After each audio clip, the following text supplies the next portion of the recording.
All right, so I should be in front of the camera. Okay, so if you, guys, Thursday and Friday were actual school days. So you should have gone onto Canvas for each of your classes and done the work if your teacher put work on there for you to do. So I did put a PowerPoint on Canvas for Thursday and Friday for you to at least look over, but I'm just now realizing that it was the wrong PowerPoint and we should have started with this one. So that being said, if you took notes on the PowerPoint that is on Canvas, do not get rid of them unless you want to and start over, because we will be going over those notes. I think it's like day 3. So we will revisit that PowerPoint. So if you want to save those notes, if you want to tear them out and save them and put them in your notebook later on, that's fine. If you want to start over because it doesn't look pretty and it's not nice and neat, that's fine too. I really don't care. But this PowerPoint is Unit 6, Day 1. So this is the PowerPoint that I should have put on Canvas on Thursday and Friday. I am very terribly sorry, but the notes that you had for that PowerPoint that was on Canvas, please do not get rid of them. We will revisit the PowerPoint, so you can just put those notes in at that time. If you do not like how that looks, then you are more than welcome to start over when we do revisit that PowerPoint. It's up to you. But this is Unit 6, Day 1. Okay, so this is number 1 on your new table of contents for Unit 6 and 7. Unit 6 and 7 are both about different types of bonds, so I just combined them. So we're going to do the exact same thing we did for Unit 2 and 3. So 6 and 7 are combined. They are all about bonding. We need to get through 6 and 7, and we need to do Unit 8 all before we leave for Christmas. So we are not going to have any free days. We are going to be chugging along and working through, okay? All right, so bonding. Ooh, sorry. So a chemical bond is the force that holds 2 or more atoms together. Remember that only your valence electrons are involved in a chemical bond.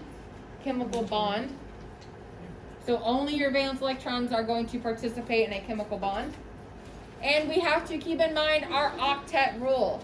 So we have to obey our octet rule, which states that all of our elements at the end of the day want to have 8 valence electrons. We do have the exception of hydrogen, because hydrogen is going to want only 2, but it will be happy with 2. But every other element is going to do whatever it takes in order to have 8 valence electrons in its outermost shell. And when it does that, it's going to chemically bond with another atom in order for both of those atoms to obey the octet rule.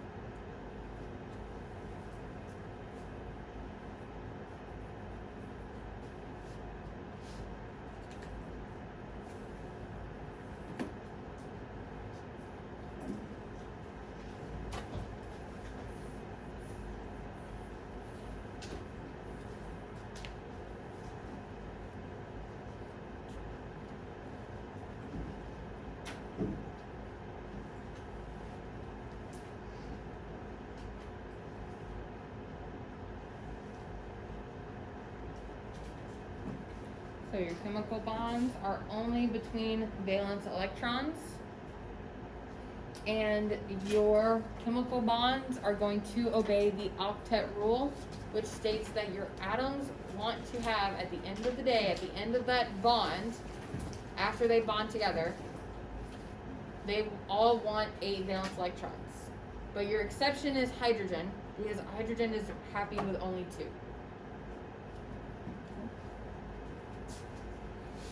So we have different types of forces. So we have intermolecular forces and we have intramolecular forces. So the prefix inter means between. So your intermolecular forces are between 2 neighboring molecules, or two separate molecules. So even though, for example, these molecules, even though they are composed of the same elements, so this molecule looks the exact same as this molecule, just upside down, obviously, but they are made of the same things, they are still two completely different molecules. So they're two separate molecules. They're made of the same things, but they're two separate molecules. If you have a force holding together two separate molecules, you have an intermolecular bond, because that is between two different molecules. If you have bonds or forces holding together atoms within one molecule, then you have intramolecular bonds. So intra, the prefix intra means within. So intramolecular bonds are within one molecule. So inter is between two separate molecules. Intra is within one single molecule.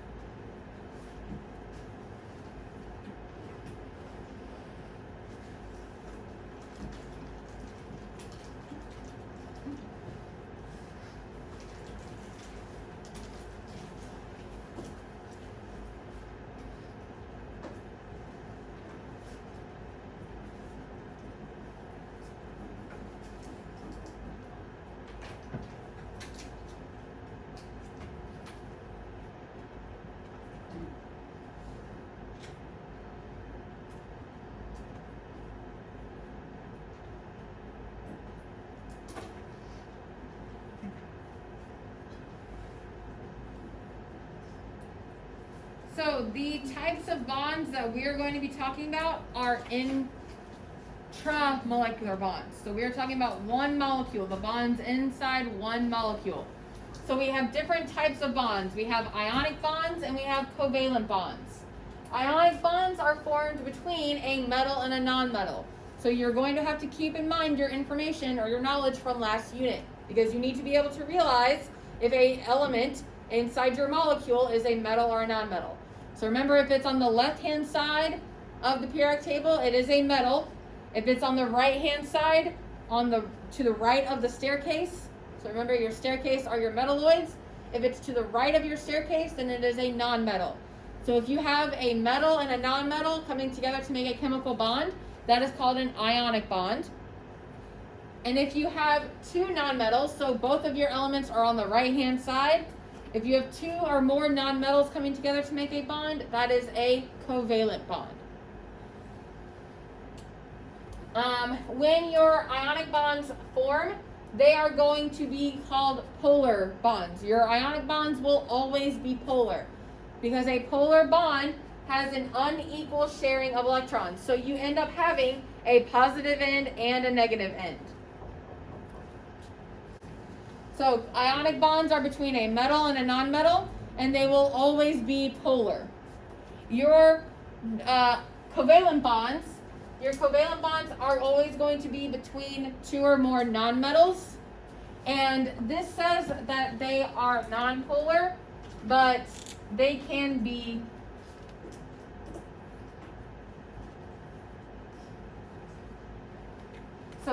polar or nonpolar. So your ionic bonds will always be polar. Your covalent bonds can either be polar or nonpolar. And we'll talk about how to figure out the polarity later. But just right now, know that your ionic bonds are always polar. Your covalent bonds are either polar or nonpolar. Most of the time, they're going to be nonpolar. But there are a few exceptions of where you can have a polar covalent bond. Also, your ionic bonds are stronger. So your ionic bonds, you're going to be giving up and taking away electrons. So it's going to take a lot of energy in order to break those bonds, because once those atoms either gain the electrons that they want or lose the electrons that they don't want, once they have done that, it's very hard to undo that. So your ionic bonds are going to be stronger. It's going to take more energy to break those bonds. Your covalent bonds are going to be weaker, so it will be not as hard to break covalent bonds.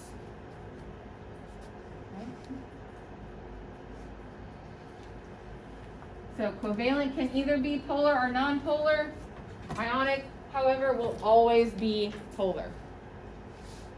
All right, so take a few minutes to copy down this chart in your notes. You need to know the characteristics and the properties, guys. Just do it. Just do it. All right. So you need to know the differences between ionic and covalent. What are their differences? So for how their bonds form. Ionic bonds, you are either going to be gaining or losing electrons. Your covalent bonds are going to be sharing electrons.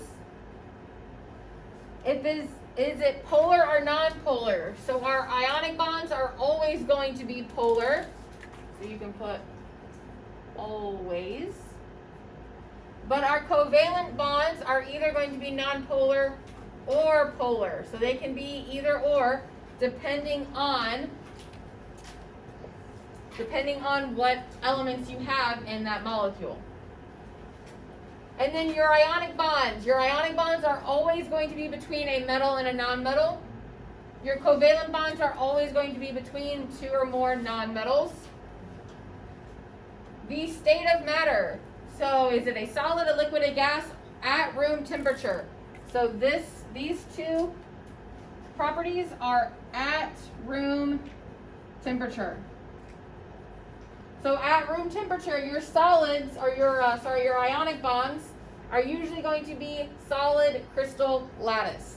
So a crystal lattice just looks like a cube, and you'll see a picture on it in the next slide. Okay. So your ionic bonds are usually going to form solid crystal lattices, and they are going to be hard, brittle solids. Your covalent bonds will usually form a liquid or a gas. Your melting and boiling points for ionic bonds, they are going to be very high. It's going to take a lot of energy in order for you to break those ionic bonds. So they're going to have high melting and boiling points. Your melting point and boiling points for covalent, however, are going to be low because those are weaker bonds. It does not take as much energy to break those bonds. Solubility. So to be soluble, you need to be able to dissolve in water. So in order to dissolve in water, you have to have the same polarity as water. So again, we'll talk about polarity later, but just know that water is a polar substance. If something needs to be dissolved in water, that something needs to also be polar. So your ionic bonds are mostly polar, almost always polar. So all of your ionic bonds are going to be soluble in water. Because water is polar, water can dissolve other polar substances. That means that water is not going to be able to dissolve your covalent bonds. So covalent bonds are non-soluble, or insoluble.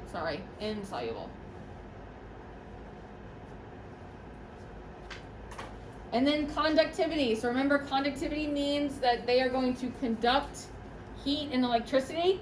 So heat and electricity can move through them very easily. So your ionic bonds are going to be conductive. The asterisk here just is probably a warning saying most of your ionic bonds are conductive. So remember, most of our metals are conductive. Some of our metals are not good conductors. It's just a generalization. So most of your ionic bonds are going to be pretty good conductors of heat electricity. However, your covalent bonds are not going to be good conductors at all. They are not conductive. So those are the differences between your covalent bonds and your ionic bonds. You will need to know the differences between those two.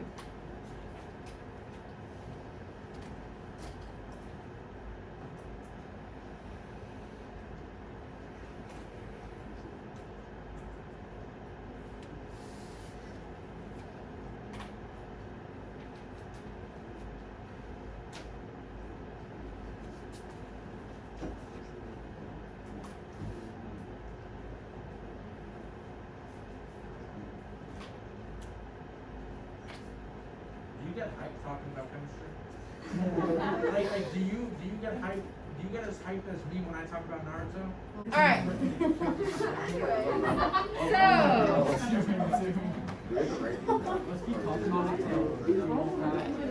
that's up to you. All right. So common examples. So for ionic bonds, a common example of an ionic bond is table salt. So table salt is made out of sodium and chlorine. So sodium is to the left of your periodic table, or on the left-hand side of your periodic table, to the left of the staircase. So that one is your metal. Chlorine is to the right of the staircase, or it's on the right-hand side, so that is your non-metal. So if you have a bond between a metal and a non-metal, you have an ionic bond. So this is your most common ionic bond. It is table salt, sodium chloride, same thing.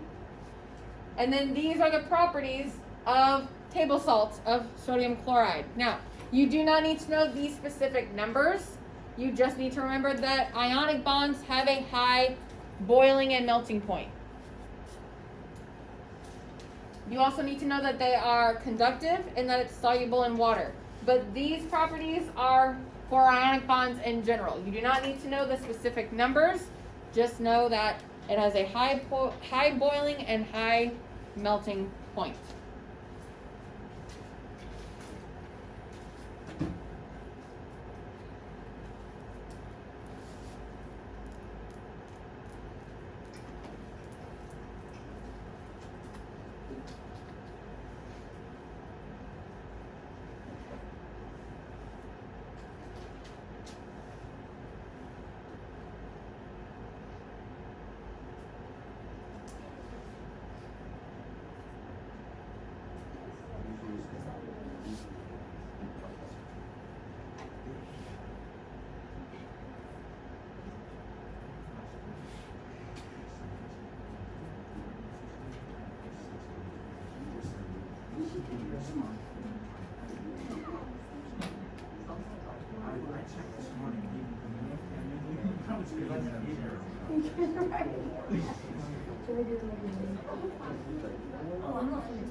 All right.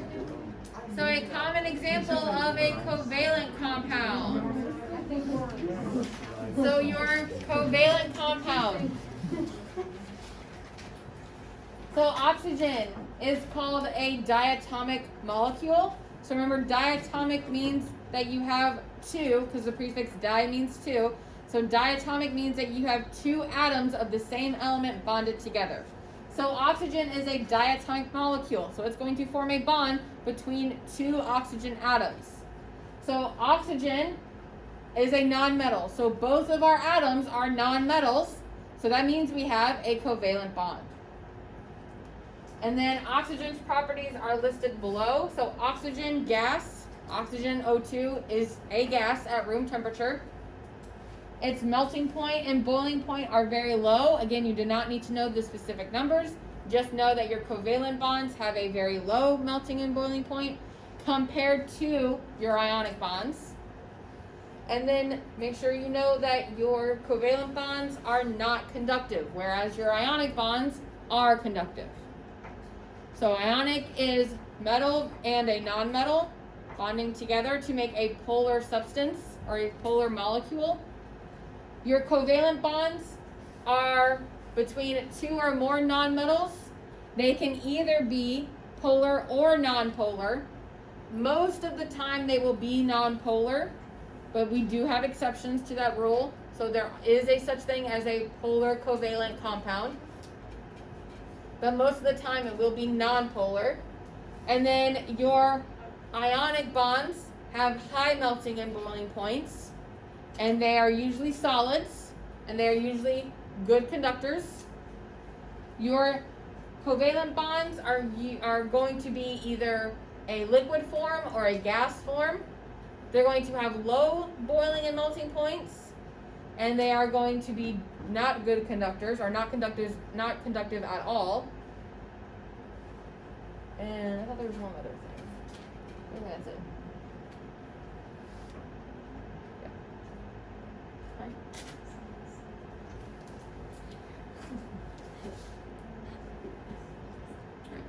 So remember, reactivity between, okay, so remember reactivity between atoms is based on getting a full octet, which either way is best for the atom, either gaining electrons or losing electrons. So your metals are mostly on the left-hand side of the periodic table, yes? So those elements that are on the left-hand side of the periodic table, what do they want to do? Lose or gain electrons? They want to lose electrons in order to get full and be happy. Your nonmetals are on the right-hand side of your periodic table. So those elements are going to want to what? Gain electrons. So they're either going to lose electrons or gain electrons in order to obey the octet rule, which means they're going to have a full shell of 8 valence electrons. All right.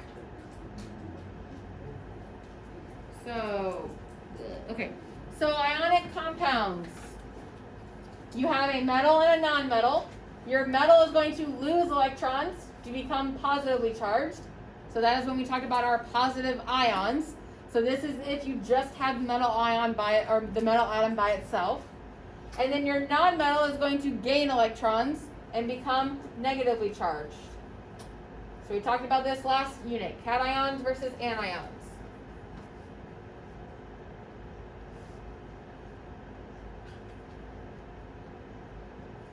So your metals are going to lose the electrons. Your nonmetals are going to gain the electrons.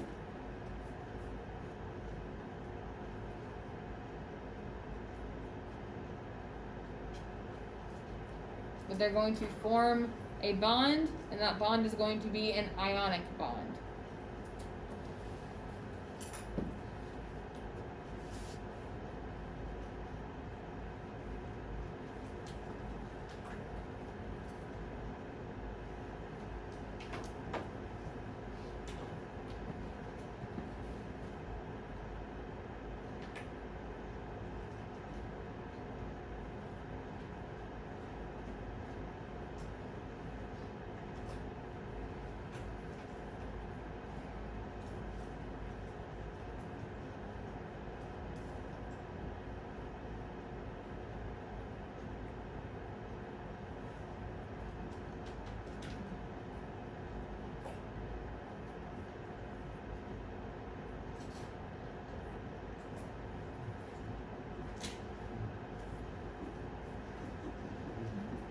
So when they come together, they're going to make an ionic bond.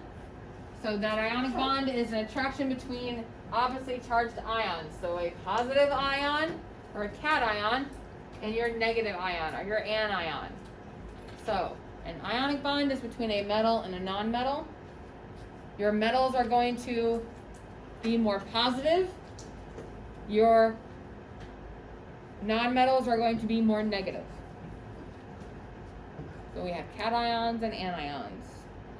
Those cations and those anions are going to feel a force of attraction between them, and that force of attraction is going to keep them together.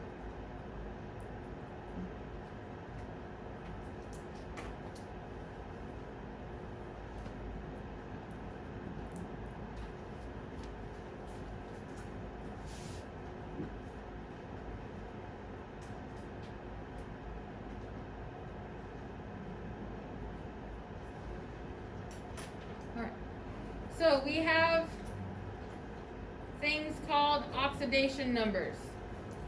So oxidation numbers. Oxidation. Anyway.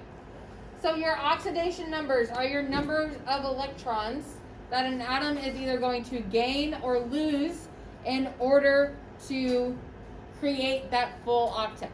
So your oxidation numbers are going to be a charge, so either positive or negative, and then it's going to be some number. That number is the number of electrons that that element either wants to gain or lose in order to have 8. So So if your element wants to lose electrons, then your oxidation number is going to be positive. Because remember, we're losing electrons, so we're losing negative charges. If you're losing negative charges, you're getting more positive. So your metals are the ones that are going to lose electrons. So your metals are going to have positive oxidation numbers. Your nonmetals are going to want to gain electrons, or they gain negative charges. So your oxidation numbers for your nonmetals are going to be negative. So you're going to have a charge, either positive or negative, and then you're going to have a number. That number represents how many electrons that your atom either wants to gain or lose in order to get a full outer shell of 8. Whatever is easiest for them. So remember, is it easier to gain 1 or lose 7? Gain 1. So it's going to do whatever is easiest of the two options. Right? So again, it is easier to lose 1, 2, or 3 electrons than it is to gain 5, 6, or 7 electrons. So just think, what does your atom want to do in order to get 8? And what is the easiest way it can do that? Seniors. Oh, I forgot it. Okay. So we'll stop there. We'll finish tomorrow. We're going to make